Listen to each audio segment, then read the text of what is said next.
So a lot of information out there, and a lot of people want to know specific questions. So let's get to your questions. Dr. Tom Moorcroft here, infectious disease doctor. Let's get to the very first question from Lillian. Says, if you get it, can you get it again? Yeah, well, this is a great question, and we have had reports from across the globe that you could potentially be reinfected. The numbers look to be small, so we don't know really at this point if this is going to be widespread reinfection or not. We've seen cases in Germany and China where health officials there are saying that they've seen patients reinfected, so that's something scary to think about here, because now we're starting to talk about the numbers of how many people recovered. Over 60,000 people have recovered from this worldwide, so could there be reinfections is so tough to think about. But now that we're going to spring break, we've got to talk about what we were just talking about before we got started here. Kids are off to go see their grandparents for spring break in Florida and wherever else it's warm weather to get away, right? Even though we're not seeing a lot of kids infected, they could still be carriers and infect grandma and grandpa, right? Correct. And this is one of the challenges. It's great that our kids seem to be a little more resilient to this than they are to, say, influenza. And they're either not getting sick, or if they do get sick, it's kind of less severe. But the problem is there is the possibility of what doctors call asymptomatic carriers, meaning you don't have any symptoms, but during that time you don't have any symptoms, you can actually infect someone else. So if the children are getting off a little lighter than, say, some of the older folks, and now they're traveling to see grandma and grandpa who may be 70, 80 years old, they might have asthma or lung disease or diabetes, then they have the potential of sort of being like a Trojan horse, if you will, of bringing the virus to them unknowingly. So what do? You just don't go visit them? It's a challenging question that I think we're all struggling with. I mean, I said earlier today, I have some trips planned, but I'm kind of going through an airport and then I'm going to an open area. I think you have to make an individual call. You have to say, where am I coming from? What is the landscape of coronavirus around me? What are the age of my kids? And then also, are there any pre-existing medical conditions in the parents that we're going to go visit? So Sylvia asks a very good question. You're talking about the children being carriers. Can people get checked to be a carrier, or should they get checked, and is there the testing available for them? Right, and that's a fantastic question, because there is not enough testing available as of yesterday. We keep getting promises from the government that we're going to get more and more. We heard that Quest and LabCorp, we're going to roll out a lot more test kits, but I heard this morning Quest is only on the West Coast. We just don't have enough test kits.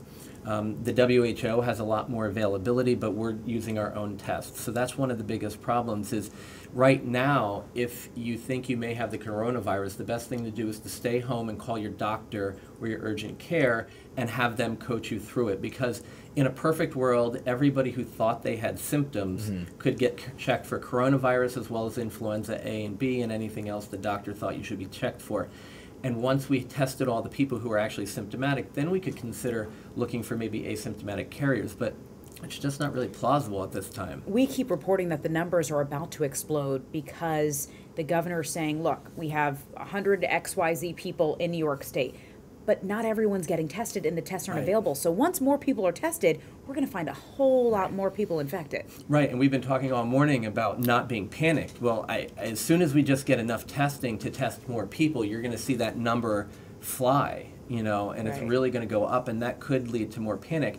Hopefully, we will also see as we test more people that the overall mortality rate or the death rate from coronavirus is less.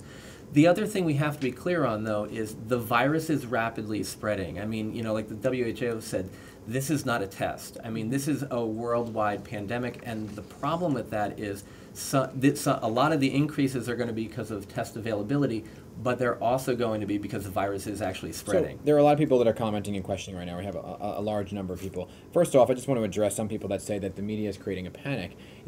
That comment often bothers me because I feel like it's our job to inform and arm people with the information that they need to get this information out there to kind of help with that panic and frustration that's out there. But Ida's saying, any impact on pets, can they contract or carry it? And there's a number of people asking about pets. It's a great question because we think that this virus may have jumped from an animal source, even a bat. The primary mode of transmission at this point is person to person through those airborne respiratory droplets.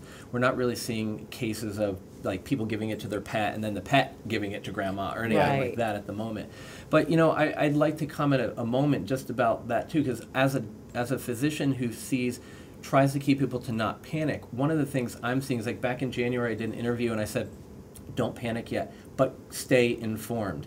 And the media and physicians are in a complicated place here because a lot of the answers to this are we don't know, and it's exploding. I mean, if you look at the numbers from last week to this week in the United States, it's almost sevenfold increase without a lot of extra testing. Right. So we just have to understand that I think it's the media's job and physicians' job to be as accurate as you can be and not downplay it and not overplay it, which is really hard here because we don't know. It's a delicate balance. It is a delicate the problem balance. Is you hear from health officials, you hear from the governor, you hear from the mayor, and every day the information's slightly different. Like, no, take the subways, wash your hands. Okay, if you can't take the subway, or maybe if you don't have to, yeah. if you don't have to, then stay off the subway. That's a scary message to send to New Yorkers who rely on that. It is. And, it's interesting. I'm in a couple of physician, groups where we're chatting about this, and one of the things that I've seen for the first time in my entire career is usually these groups are kind of saying, calm down. It's being overblown. This time people are saying, hey, you know what?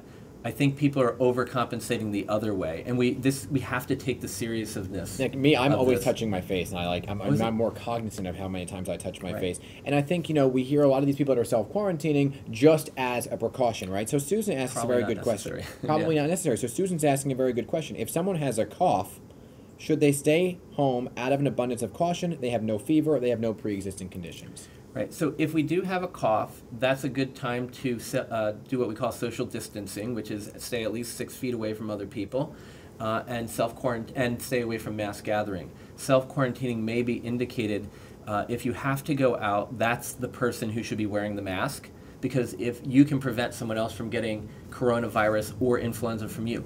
This is also the person who should call their doctor from home to say, do I need to come in and get tested?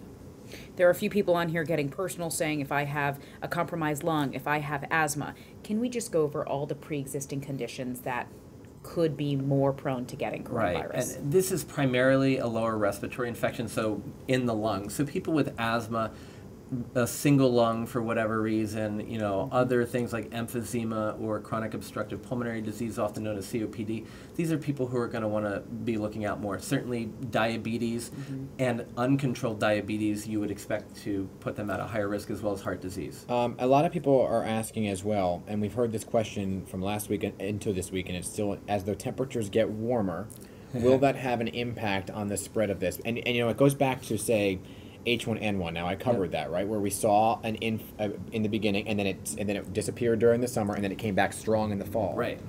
So there's a lot of conversation because, again, unfortunately, we don't know the real answer. There are previous coronaviruses like MERS that actually do have a seasonal variation, and they also do see some of that comeback.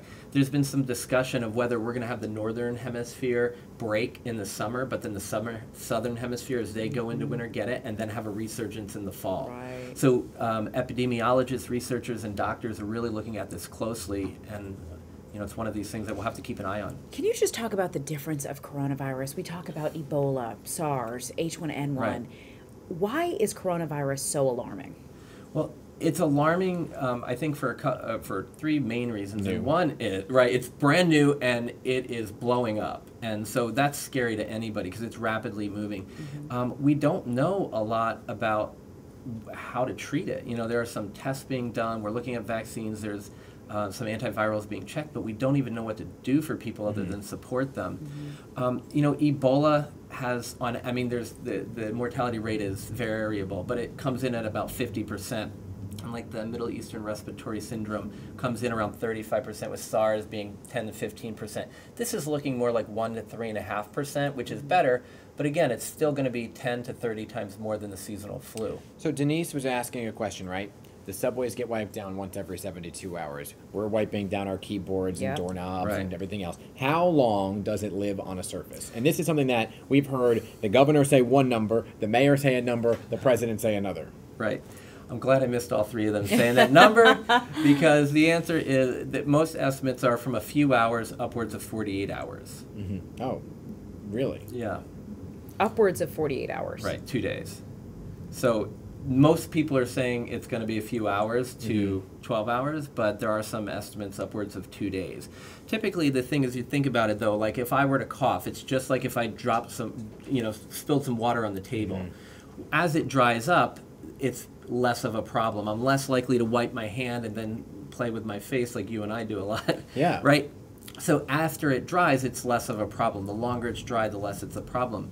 Again, as a physician and a father, you know, we're talking to our 10-year-old at school. They're like, wash your hands with soap and water for 30 seconds and then put the alcohol-based hand sanitizer on. I'm like, that's a bit of overkill, but I understand it because I'm not able to say definitively 3 hours. You know, yesterday during the mayor's press conference, I heard somebody ask, or was it the governor's press conference? One of the many press conferences there were. Somebody asked a question about, can it live in soup, right? And I just kind of laughed and chuckled at the question, but it did bring up a thought about food. And we live in a city, especially, where somebody else is often making your food, right, or coughing in your food, or being around the food. Can it live in a hot food dish? You know, what's the likelihood of you getting it from eating a salad? To the best of our knowledge, that's not going to be how it's transmitted. You know, I mean, I guess I could make up a scenario. You go to get some broccoli at the store that somebody coughed on, and then you wipe your face with it. But it's really getting to your mucous membranes in that uncooked, really wet state. But so we should be doing typical personal hygiene things. If you get vegetables at the supermarket, wash them when you get home, you know. And also, like, heated foods typically aren't going to be as much of an issue. We haven't seen this with other, coronaviruses. We haven't seen this really with influenza. So it's something that would be less concerning. We've seen several schools closing. In your professional opinion, is this the right thing to do? This is like the multi-million-dollar question, Yeah. you know, because we do know that containment and isolation, or isolation does help contain this. We've seen this in China. If we can, for the sake of argument, believe those numbers, that's what they're trying to stop it in Italy with. But we do know that in epidemics, containment does work to a degree. With this particular coronavirus, we're not sure. My sense is that we're going a little bit overboard here, but we just don't know. And here's a time where I'm a little more relaxed about things. I'm not really overly concerned about it until we close down the whole country when we have 700 people infected. So last question here comes from Natty, and she asks a very good question here. If you look at the side of a Lysol bottle, right, it says coronavirus on it. Some of them say that there's a coronavirus. So she says, you know, if you read household cleaning products like Lysol, they have on the side prevents human coronavirus. How do you not understand this coronavirus? Right. Well, because this is a different, new, mutated. That's where COVID-19 comes in. Right. So COVID-19 is the coronavirus disease of the 2019 strain.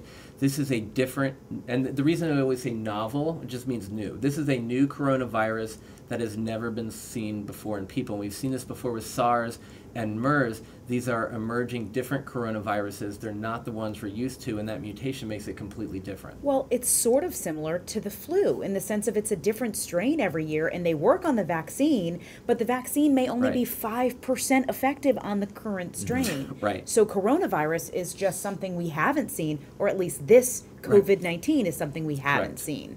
So that's the difference. Hey, we could chat with you all day long, but we're going to cut it there today. Thank you all at home for your questions. Thank you, of course, for your answers. I'm sure this is going to be a busy, busy couple of weeks, months. Who knows how long ahead. But we appreciate your time as always. All right, everybody, thank you again for your comments. We're going to continue on top of this story. And if you need any information, we have a whole website dedicated to it now, PIX11.com/coronavirus. Enjoy your day. Enjoy the warmer temperatures for a change.